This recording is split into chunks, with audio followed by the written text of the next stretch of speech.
All right. Good morning or afternoon. Good afternoon, and God bless all of those that will tune into this video at whatever time you catch this. So I was just considering something. Now it might be a bad example as far as a song popped up into my head as I was thinking of this topic that I wanted to talk about. Um, your value, her value, his value, talking about our value. So the Lord communicates in his word that when he made everything, when he looked on everything that he made, behold, it was very good. God delighted in the fact that he made man. It was his delight. God did not make us because he simply felt like he had to.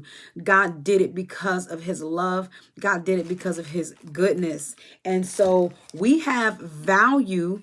And because we have value, so it's not a question. It's not a question to whether you have value or not. The question is, what are we doing with our value? What are we doing with our value? A statement that was made in our local service yesterday was, we can communicate our value from a place of pride. But then the question is, why? Why would we communicate our value in a place of pride, especially seeing that God made man? God made all of us. God made all of us, and he made us different. He made us special in every way, because the Lord has different roles and responsibilities for us to do. So my value might not be the same as that person's value, which might not be the same as that person's value, but we all have value. Most of the times we are using our value to do other things. Man is doing other things with their value, other things with their influence. And so we do feel oftentimes that we have to communicate our value because we feel misunderstood or misheard, or we feel like we've been rejected. We feel like we've been pressed down, right? We feel those ways. We feel those ways. And so we can communicate our value in pride. I was considering that as the statement was being made. How can I communicate my value in pride? So then I've got to ask myself, what do I think about me? What do I think about me? What do I think and believe about how God made me? What God made me, right? What did God make me? So that might be the first question. What did God make me? And if I don't know that, then there's going to be reasons as to why I might make decisions that will be outside of the will of God, because I don't know what God made me. Yes, I know that I'm human. I have a body, I have 5 fingers on each hand, and I have 5 toes on each foot. Yeah, I have a nose, I have a mouth, but we don't know. So most people are communicating their value and pride because they don't realize the importance of their value. They don't realize their value to the degree that you don't have to communicate it, right? Right? So let me see how I can pull out this example. So a mountain is a mountain, right? Big, noticeable, right? You see mountains, especially if you've not ever been anywhere where there were mountains. You see mountains for the first time and you're in awe struck. After a certain time of seeing that same mountain or seeing mountains like it, you no longer have the exact same reaction as you had at the first. That does not make the mountain big and great. It doesn't diminish its value as a mountain.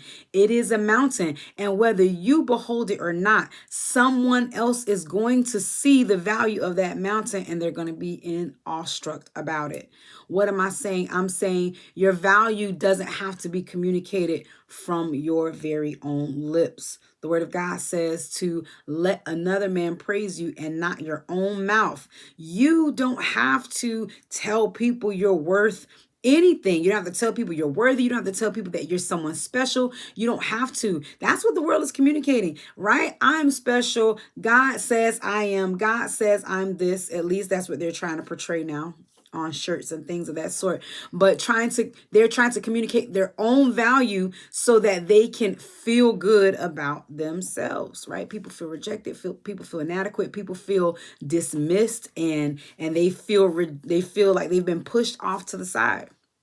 So now they're being taught in the world to, well, just talk about how valuable you are. Talk about how you have great things going on for yourself, and those great things going on for yourself. Hey, you're worth something. You're worth something. You're worth way more than that. And although that's true, I don't have to communicate. I don't have to communicate that. If I'm operating according to the responsibilities that God has given me, if I am being obedient to, as the word of God says, the heavenly vision, if I am being obedient to what God is commanding for me to do, for my life, for my course, then my value will be noticed. My value will be communicated through others. I don't have to communicate my own value. I don't have to make myself feel valuable. The reason why most people might have to, or feel like they have to communicate their value, because they don't feel valuable. They don't feel valuable. They can communicate that. That's where the pride comes in. Oh, I'm this. Oh, I'm that. Right? They can communicate it so that they can convince their own selves that they're valuable. And that's where the pride is going to come in out of that. It's going to come out of that because you're really trying to convince yourself that you're something, not necessarily people. You don't believe it, so it makes you offended that others don't believe it as well. Right? So if I don't believe what God has made me, if I don't accept what God has made me, I can't expect for others to accept that. God is the one that's going to make man shine. God is the one that's going to make you noticeable. God is he's the one that's going to put your candle. He's the one that's going to light you and put you on a candlestick so that all that see can know which direction that they should go in. I don't have to light myself. I don't even have the capacity to light myself. I don't have that power to light myself. It's Jesus that lights me. It's Jesus that makes me a candle. I didn't make me, and I didn't say that I was going to be a candle set on a candlestick. He said that. He said, "You are the light of the world, a city set on a hill that cannot be hidden." I didn't say it. He said it. So therefore, what he says with his mouth, he's going to perform with his hands. I don't have to convince people that I'm a candle. I don't have to convince people that I'm something to look at. It's God that made me and not me myself. And so whatever he's already said about me, whatever he's already desired to do in me, he's going to do it. Hands down. There's no reason for me to feel inadequate and feel like I have to communicate my value. Most of the times I would communicate my value because I don't believe my own value. That's why man does what they do. That's why they do what they do. That's why they say what they say, because they don't believe their own worth. Right? The word of God tells us that God made man in his image and after his likeness. Yes, we are made in the image of God. And so that means that I am valuable because God is valuable, right? I am valuable because God is valuable. And I don't even have to communicate that. I don't have to communicate to the next person, "Hey, I'm valuable because God is valuable. God made me valuable because he's valuable." That's true. But I don't have to communicate that to anybody. The question is, do I believe it for myself? That'll be the only reason why I would communicate it to people. Because I have to consider whether I believe that.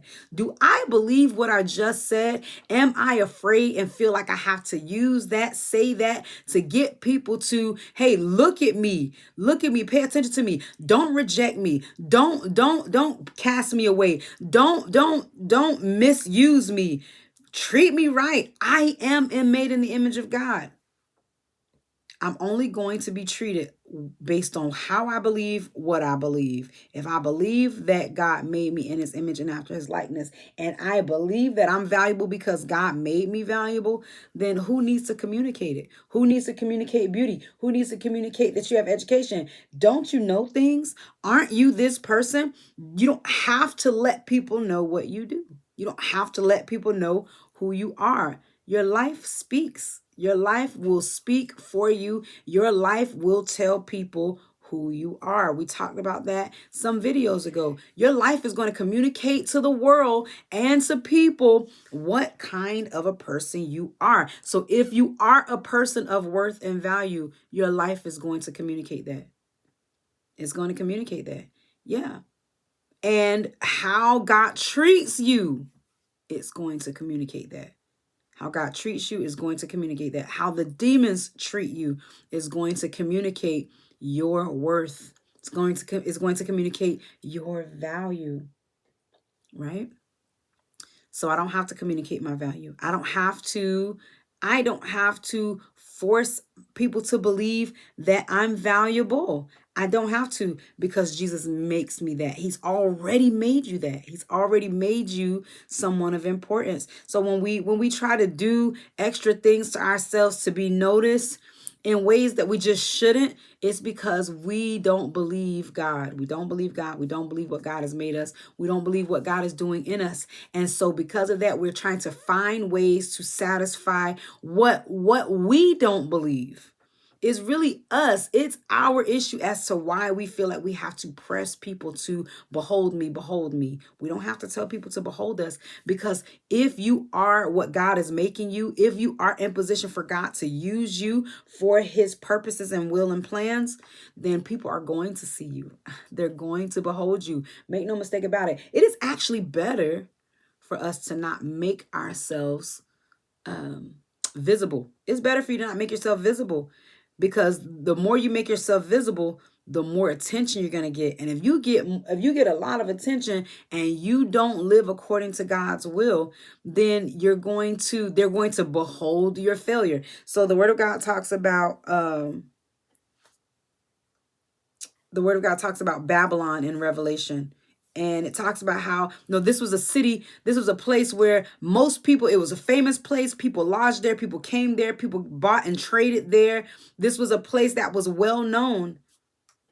And because this place was well known, and as Ezekiel 16 gives us this analogy of this baby that was polluted in the blood and then was forgiven by this guy who passed by and spread his skirt over the baby and raised the baby and made the baby great, he says your renown went forth. And when your renown went forth, once people knew you, once they saw your beauty, once they saw how you were valuable, you walked in pride. You walked in pride. So it is actually better for us to not feel like we need to be exposed. We should not want ourselves to be seen or heard. I heard that growing up as a kid. My aunt used to say that all the time. Women are to be seen and not heard.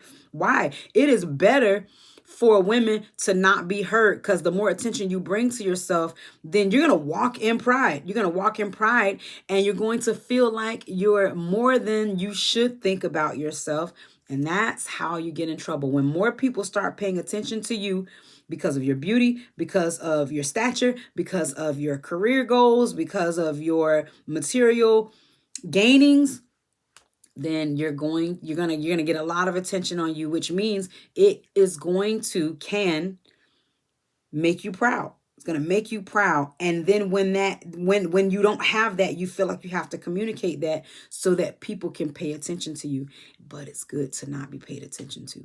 It's good for people to not focus on you, because the more attention you get, like they say in the world, more money, more problems, right? The more attention I get, the more problems I'm more than likely to have, because people are going to pull from me. If I'm so valuable that I feel like I can help the world, people are going to have needs and they're going to pull from me. And that's going to, if I don't align myself right in the Lord, it's going to make me complain. It's going to make me make bad decisions. It's going to make me do the things that I shouldn't do. So your value, you are valuable. God already made you valuable. He said that he planted good seed and not wild grapes. He says that he looked on everything he's made and he said it was really good.